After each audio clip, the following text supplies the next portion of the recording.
ઓમ શ્રી ગણેશાય નમઃ. જય 17મો ગુણનિધિનું ચરિત્ર. સુત ઉવાચ ઇત્યાકર્ણ વચસ્તસ્ય બ્રહ્મણસ્ય તુ નારદઃ પુનઃ પ્રપચ્છ તમ નત્વા વિનયેન મુનીશ્વર.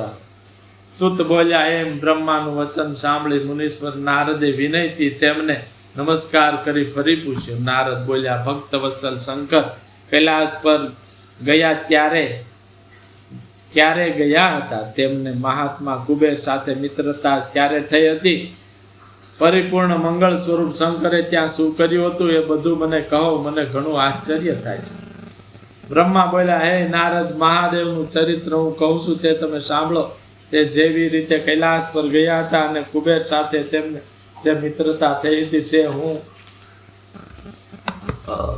કહું છું. કાંપિલ્ય નગરમાં સોમયજ્ઞ કરનારાઓના કુળમાં જન્મેલો અને યજ્ઞ વિદ્યામાં કુશળ યજ્ઞદત્ત નામે એક દીક્ષિત બ્રાહ્મણ હતો. તે વેદ અને વેદાંત શાસ્ત્રોનો જાણનારો, બુદ્ધિશાળી, વેદાંત વગેરેમાં હોશિયાર, રાજાનો માનીતો, ઘણું દાન કરનારો અને કીર્તિપાત્ર હતો. વળી તે અગ્નિની સેવામાં તત્પર, વેદાધ્યનમાં પરાયણ, દેખાવડા શરીરવાળો, સુંદર અને ચંદ્રના મંડળ જેવી શાંત આકૃતિવાળો હતો. તેણે ગુણનિધિ નામે એક પુત્ર હતો. જનોઈના સંસ્કાર સુધીમાં તો લગભગ 8 વિદ્યાઓ તેણે મેળવી હતી, પણ પિતા ન જાણે તે રીતે તે ઝૂકટું રમવામાં આસક્ત થયો. માતાની પાસેથી ઘણીવાર ધન લઈને તે જુગારીઓને આપી દેતો અને તેમની સાથે તેણે મિત્રતા કરી. ધીરે ધીરે તે બ્રાહ્મણોના આચાર છોડી દઈ સંધ્યા સ્નાન વગેરે પણ છોડ્યા. વેદ તથા શાસ્ત્રોની અને દેવો તથા બ્રાહ્મણોની તેમણે નિંદા કરવા માંડી. સ્મૃતિના આચાર છોડ્યા. ગીત અને વાજિંત્રોથી આનંદ મેળવતો થઈ નટ પાંખડીઓ અને ભાંડ ભવૈયાઓ સાથે ઉપરાઉપરી તેણે પ્રેમ બાંધવા માંડ્યો. તેની માતા તેને ઘણું કહેતી, છતાં તે પિતાની પાસે જતો જ નહીં.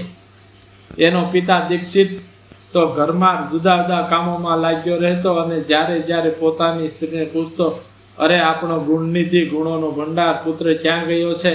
હે કલ્યાણી, હું તેને ઘરમાં કેમ દેખતો નથી? તે શું કરે છે? ત્યારે તે સ્ત્રી કહેતી કે સ્નાન કરી આટલા વખત સુધી દેવોની પૂજા કરી તે બહાર ગયો છે.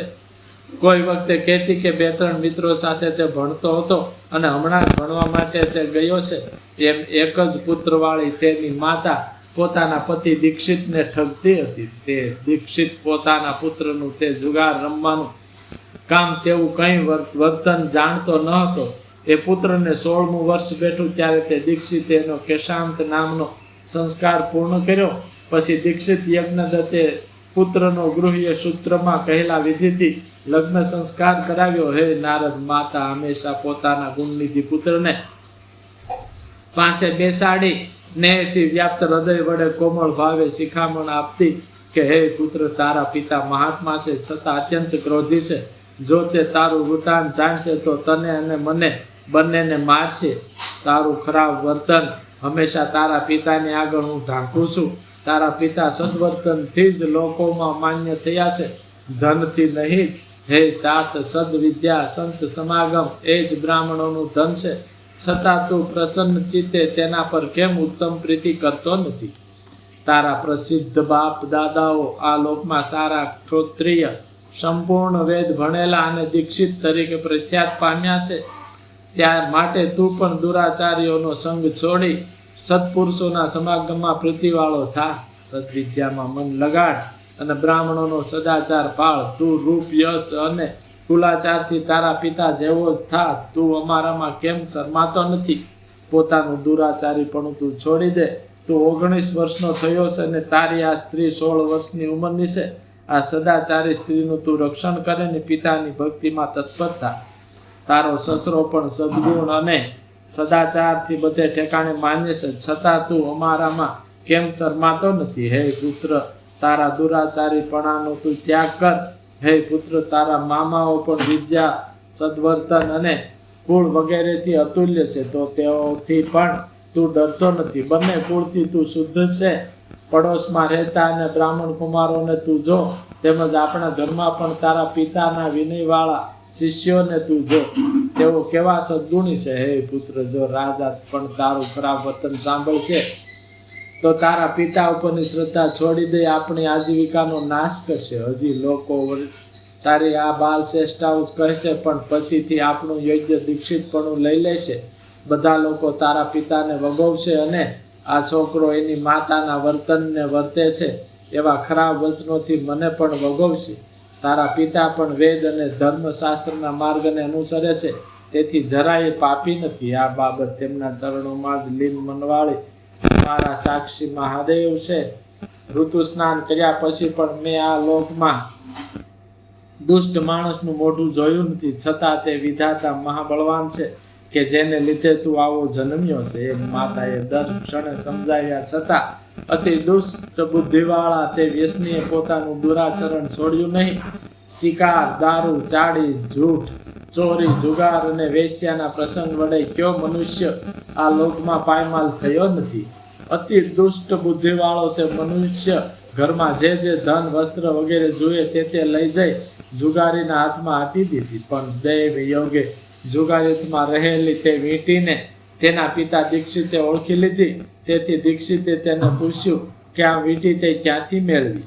એમ તેમણે વારંવાર આગ્રહથી પૂછ્યું. ત્યારે તેણે કહ્યું કે હે બ્રાહ્મણ, તમે મને કેમ દબડાવો છો? શું મેં ચોરી કરીને વીંટી મેળવી છે? તમારા પુત્રે જ મને આ વીંટી આપી છે. તેના આગલા દિવસે જુગારમાં હારી જઈ તેની માતાની સાડી પણ તે લાવ્યો હતો.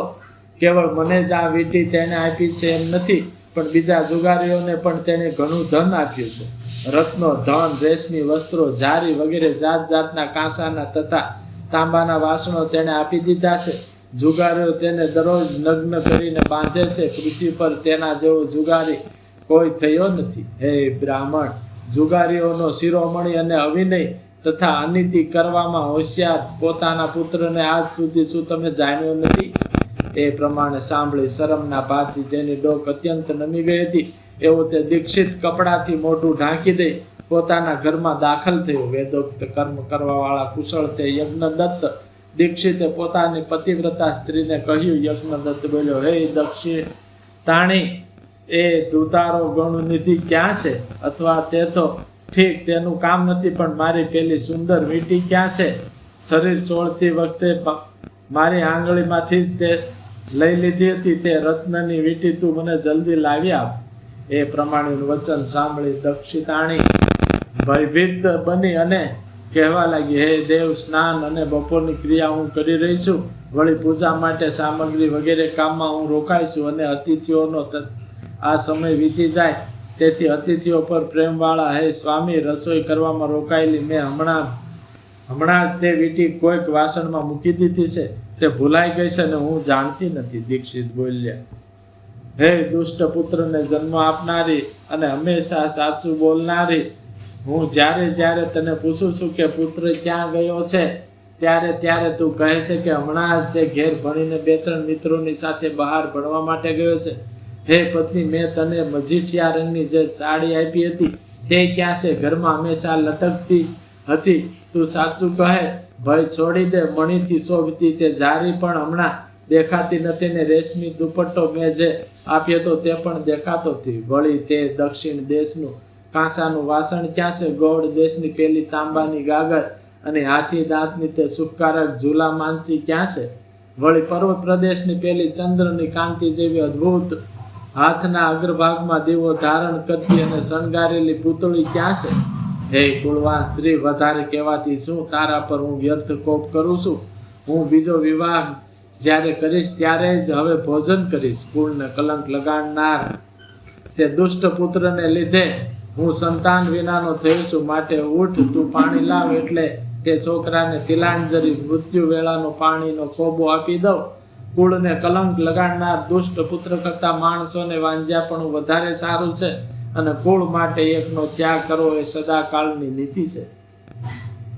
એમ કહી તે જ વખતે પુત્રના મરણ નિમિત્તે નાહી નાખીને સ્નાન સંધ્યાદી નિત્ય વિધિ કરીને તે જ દિવસે કોઈ એક ક્ષોત્રિયની કન્યા મેળવી લઈ દીક્ષિતે તેની સાથે પાણી ગ્રહણ વિવાહ કરી લીધું.